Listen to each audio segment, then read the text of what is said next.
Y continuamos en la recorrida por la información de América Latina. Vamos a volver a Chile, donde uno de los temas de la semana tiene que ver con el anuncio que hizo el presidente Gabriel Boric de una modificación del sistema de financiamiento de los estudios universitarios, terminando con el crédito avalado por el Estado y planteando una forma alternativa. Bueno, todos los detalles nos lo trae Marcelo Alvarado con un entrevistado muy especial. Marcelo, vamos con vos.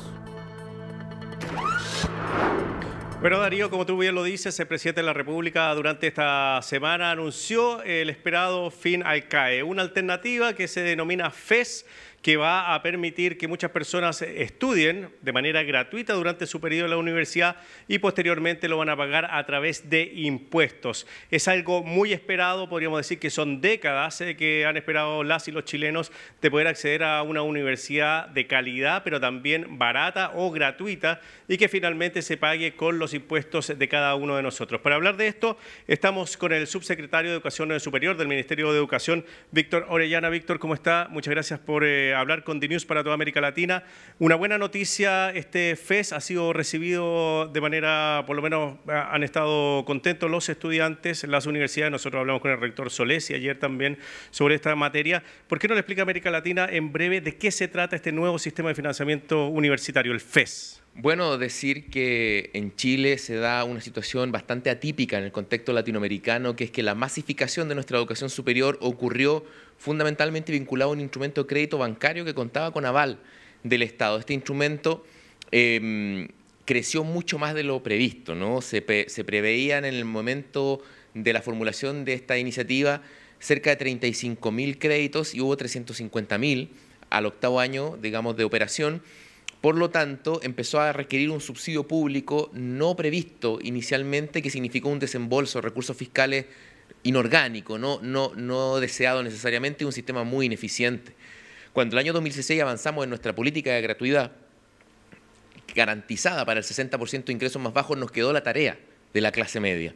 ¿Cómo accede la clase media a la educación superior? Y para eso hoy día terminamos con el crédito con aval del Estado y lo reemplazamos por un nuevo instrumento que, si bien se paga a través de la estructura tributaria, no es un impuesto, tampoco es un crédito, es un fondo revolvente, es el nombre técnico, que es una obligación de contribución, de retribución de las personas por el tiempo que estudian, para que la gran mayoría, solo algunas excepciones, pero la gran mayoría estudie de manera gratuita mientras cursa los estudios y retribuya después, una vez está en su campo laboral, de manera flexible a su trayectoria, es decir, en montos que se van ajustando a sus salarios. Pero también este proyecto tiene una respuesta para los actuales deudores del CAE, un plan de reorganización y condonación de las deudas que esperamos alivie a las personas, donde decenas de miles van a quedar sin deuda y donde muchas personas también, muchos más, van a quedar dentro de los tramos exentos de pago, protegidos por esta medida, de tal manera de alivianar el peso y la gran mochila de deudas que muchas personas arrastran en nuestro país producto de esta política. Darío, en Chile los bancos han recibido cerca de 9.000 millones de dólares del Estado, porque es aval finalmente el Estado de las personas que han estudiado, y por ejemplo hay muchos que no han terminado su carrera y que han seguido con la deuda, y el Estado es la que tiene que pagar esa deuda. 9.000 millones de dólares destinados a los bancos por este crédito con aval del Estado. Te doy el pase, Darío, para que le preguntes a Víctor. ¿Cómo le va, subsecretario? Un placer saludarlo. A ver, para que se entienda bien, porque usted dice, bueno, el sistema actual es muy ineficiente porque terminaba muchas veces teniendo que hacerse cargo el Estado de esta situación, subsidiando, hacerse cargo de los que no podían pagar, pero ahora es a través de la creación de un impuesto. ¿Cómo se va a pagar ese impuesto? Explique un poco esa parte, digamos, de cómo se paga una vez que el estudiante termina los estudios. Primero, señalar que nuestro nuevo instrumento que reemplaza al crédito con aval del Estado no es un impuesto. La recaudación se hace a través de la estructura tributaria, como ocurre con otras contribuciones. Por ejemplo, la contribución que se hace para salud, que no se considera un impuesto ni es un impuesto.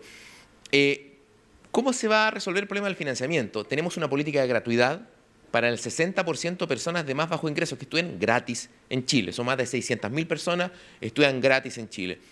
¿Qué pasa con la gente de la clase media que no accede a esta política de gratuidad? Va a tener la posibilidad de acceder a este instrumento, estudiar. La gran mayoría, solo el 10% más rico va las universidades van a poder, y la institución de educación superior, poder hacer un cobro por sobre el arancel que vamos a regular, pero la gran mayoría va a poder estudiar de manera gratuita y luego, un año después de terminar su estudio, va a retribuir una porción de sus ingresos que va a ser variable. Por ejemplo, para la gran mayoría de los casos se va a detener máximo en el 7% de los ingresos. Para muchos casos va a ser menos del 7% de sus ingresos, y si las personas no están trabajando por alguna razón en sus trayectorias laborales o en sus trayectorias vitales, no retribuyen. Es decir, y eso, por decir de alguna manera, esos años no es que después se les cobren de nuevo, sino que simplemente no se retribuye.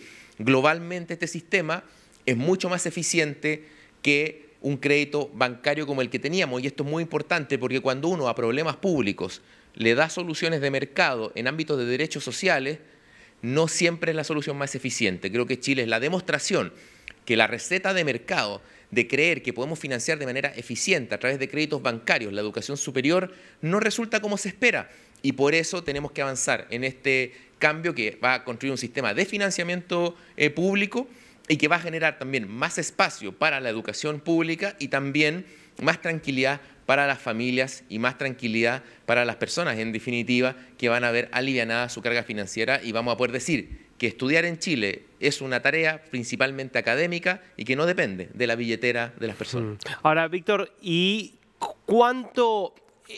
por cuánto tiempo las personas, una vez que se cumpla este año, después de haberse graduado y empiecen a trabajar, durante cuánto tiempo van a tener que aportar este porcentaje variable?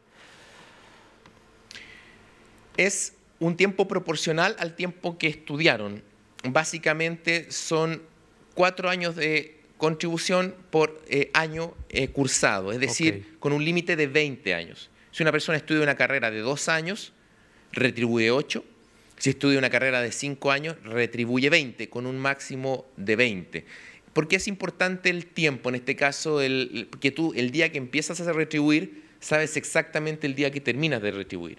Si por alguna razón no estás trabajando y no percibes ingresos, en ese tiempo simplemente no retribuyes, y eso es todo, digamos, no te persiguen, no hay... Acá en Chile tenemos la experiencia que las personas que tenían la deuda bancaria recibían cartas de demanda cuando no podían cumplir sus compromisos de cuota, digamos.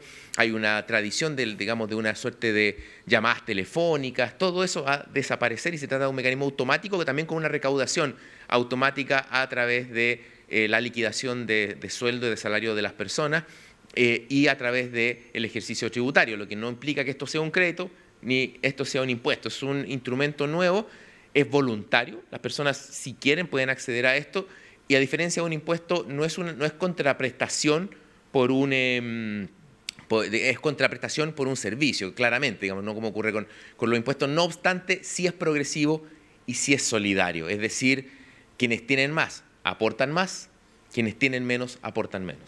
Le hago una última pregunta y lo dejo allí con Marcelo. Víctor, ¿y qué pasa si se discrimina o se diferencia de alguna manera según el tipo de carrera y la universidad donde se cursa la carrera? Porque obviamente en los sistemas donde no hay este tipo de subsidios o este tipo de mecanismos, hay carreras que son más caras que otras por distintas razones y hay universidades que son más caras que otras. ¿Cómo se resuelve eso en el caso chileno?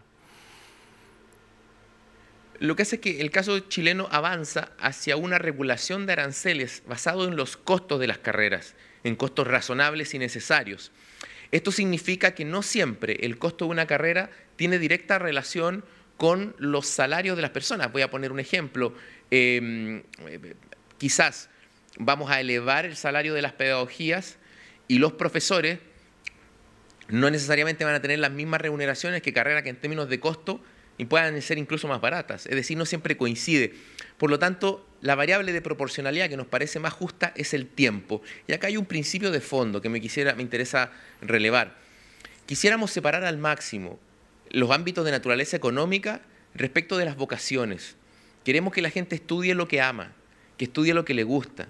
Y por lo tanto, la retribución, siendo solidaria y progresiva, sea de acuerdo a lo que la gente luego gana, permitiendo que el sistema se financie.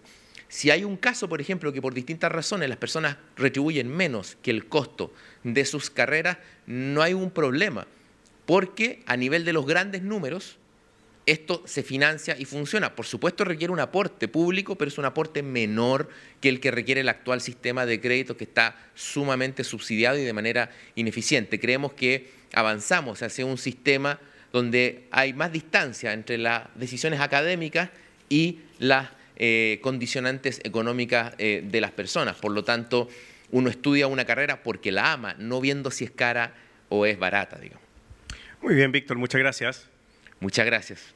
Bueno, Darío, ahora este proyecto de ley pasa a la Cámara de Diputados. Ahí tendremos que ver también cómo avanza, cómo también proponen algunas modificaciones las y los diputados, y el gobierno también reacciona ante eso. Así que hay un camino largo, pero por lo menos ya se ha presentado un tipo de solución para las personas que tienen esta deuda, que te digo yo, tan importante, con crédito con aval del Estado, que al Estado chileno le ha costado cerca de 9.000 millones de dólares desde que se está implementando el año 2005, Darío. Muchas gracias, Marcelo. Muy interesante el testimonio del subsecretario.